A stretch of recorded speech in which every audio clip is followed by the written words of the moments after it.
Luggage এইটা ওইটা, কয় দেখো মা এইটা এইভাবে নিয়ে বেড়ানো যাবে না, এইটারে তুমি নিয়ে বিয়ে করে ফেলো। কয় আব্বা তো রাজি হবে না, কারণ এ তো 5 ওয়াক্ত নামাজের জায়গায় 5 বেলা গাঞ্জা খায়, আছে না নাই? কয় তুই নিয়ে চলে যা তোর খালার বাড়ি, আমি বলি রাখবানে, তারপরে তোর খালারা কাজী ডেকে বিয়ে পড়াই দিবানে, বাকিটা আমি সামলে নিবানে, তোর বাপের কি করে ঠিক করতে আমি করবানে। এই বলে পাঠাই দিলে, দিয়ার পরে যখন চারিদিকে হয়ে গেছে, আলতাফ ভাইয়ের মেয়ে বেরিয়ে গেছে, তখন এইবার স্বামী যখন বাড়িয়ে গেছে, তখন ওরে বাবা স্ত্রীর অভিনয় দেখে কিটা, কি জন্ম দে তুই চা, ও আল্লাহ আমার মুখি চুটি খালি লাগাইল রে,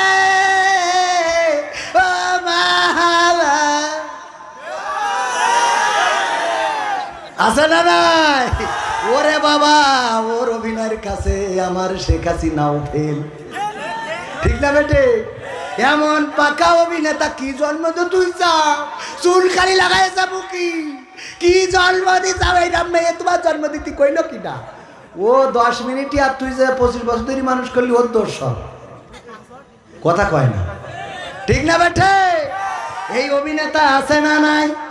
নতুন করে হয়েছে চালু, এখন আবার কন্টেন্ট পরিচয় করাই দেখি, এই আমার বয়ফ্রেন্ড, শরমের মাথা খাইয়া গেছে ওরা পাগল হইয়া, ভবিষ্যৎ দেখি অন্ধকারে, আজকালকের ছেলেরা বই নিয়ে আর বসে না, কি করে? মোবাইলে সার্চ করিয়া পড়ে। আমি বলিলাম 12টা পর্যন্ত কথা বলবো, কিন্তু একটু বেশি হয়ে গেছে, আর 5টা মিনিট কি দেয়া যাবে? রাজি আছেন? কারা কারা হাত দেখতে চাই? লিল্লাহি তাকবীর, আল কোরআনের আলো, আল হাদিসের আলো, আমার নেতা তোমার নেতা, নারায়ে তাকবীর। আমার আব্বা মরহুম মাস্টার আব্দুল সামাদ রাহিমাহুল্লাহ আপনাদের এলাকায় আসতেন, অনেকেই চিনেন, যারা কারা চিনেন হাত একটু উঁচু করেন দেখি। ওরে বাবা অনেক বেশি মানুষ চেনেন। আমার আব্বাই অঞ্চলে ওয়াজ করতেন, আপনাদের জানা আছে।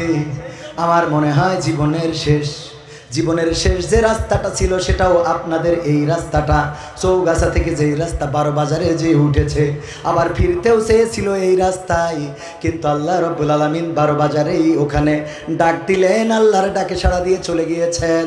যেভাবেই হোক রক্তাক্ত দেহখানাটা নিয়ে এসেছিলাম।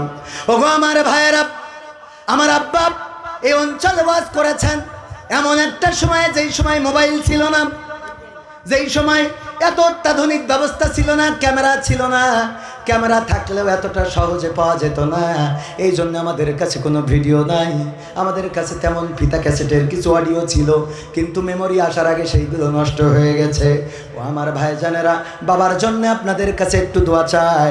আব্বার কথা এই জন্য মনে পড়লো, এই গ্রামেও 2 বার এসেছে।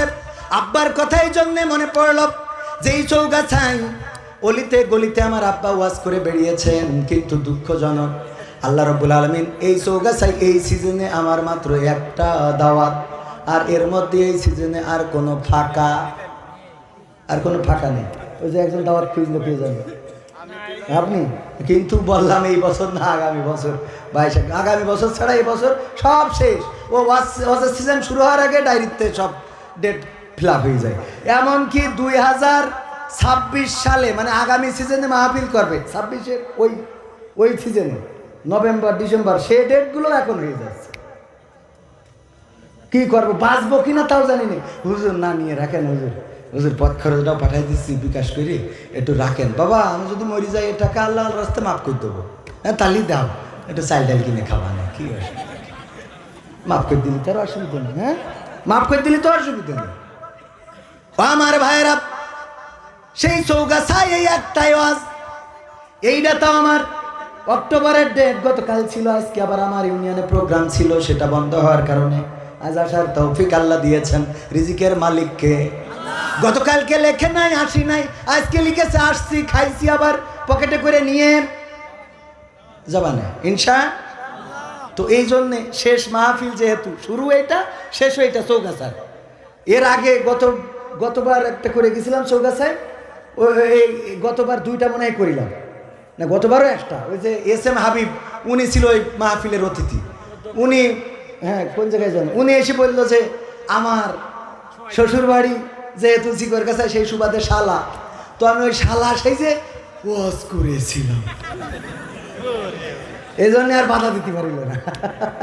ওই সময় কিন্তু তখন 5 আগস্টের আগে এত সোজা কথা না, ওই যে ভাইও ছিল, মিথ্যে কথা বলবো কেন, ওয়াজ করতে যে মিথ্যে কথা বলি লাভ আছে?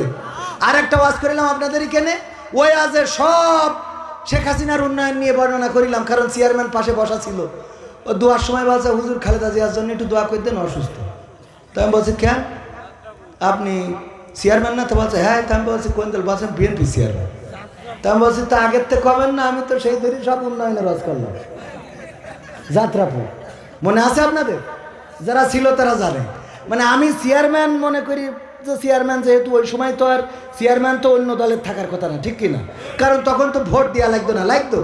এক চাষা গেছে ভোট দিতে, বলছে আপনি কি জন্য আইছেন? তা বলছে ভোট দিতে। তা বলছে ভোট আপনার তো আমরা কষ্ট হবে আপনার, এই চিন্তা করে দিয়ে ফেলেছি। তো এটা কিরাম কথা, আমার ভোট আমি দেবো না? তা বলছে আমাদের একটা দায়িত্ব আছে না। আপনি বাড়িতে বেরোয়েছেন কখন? তা বলছে ফজরের নামাজ পড়ি রওনা দিয়েছিলাম। বলছে আমরা তো তাহাজ্জুদ পড়ি কাম সারিছি। আপনি তো ফজর পড়ি রওনা দিয়েছেন, সে তো তাহাজ্জুদ পড়িছে। চাচা চলে আসছে। তা বলছে শোনেন, চাষির জন্য আবার কষ্ট দিয়ে না। বলছে তোমার শাশু কি ভোট দিয়েছ নাই? তা বলছে হ্যাঁ ওটাও হয়ে গেছে। তা বলছে কত বড় জাহেল রে, এমন নেমো খারাপ মহিলার সাথে সংসার করেছি, আল্লাহ যেন জান্নাতে আমার সাথে দিবা না। তা বলছে চাচা এত রাগ কেন স্ত্রীর? বলছে রাগ হবে না কেন, আজ মরি গেছে 11টা বছর হচ্ছে, তুই এসে ভোট দেখেছিস তো আমার সাথে দেখা করে যাবি না? তুই এসে ভোট দিয়ে গেলি, তা আমি পুরো কোন হালতে আসি না আসি একটু খোঁজ নিবি না?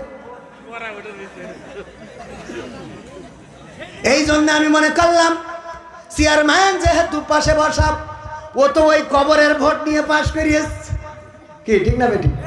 ও মা মুনাজাতের সময় বলে হুজুর গো খালেদা জিয়া অসুস্থ, একটু দোয়া করে দেন।